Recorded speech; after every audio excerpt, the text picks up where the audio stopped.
So again, Marajaw na Duyom, no? Good evening. Good evening everybody. Ganina guys, medyo kapoy gajud ang akong paminaw. Kapoy gajud. Pero karon nawala ang akong kakapoy. Why?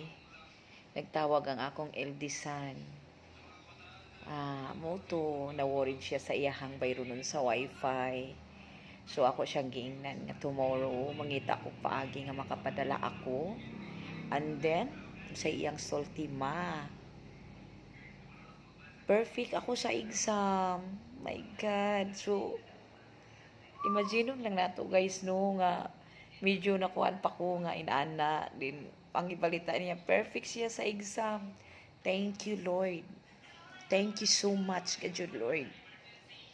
Akong mga anak ra gajud ang makawa sa akong ka-stress.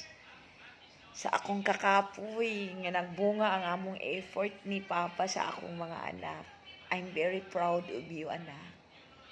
I'm very proud of you, Kuya Mark. Dili lang sa imo, Kuya, sa inyo tanan. Akong mga anak, kang Ate Van, kang Kuya Mikey, kang Bunso. Kamo ang naghatag na mo inspired ni Papa. Nakaluha ko sa kalipay. Dili ni siya content ha.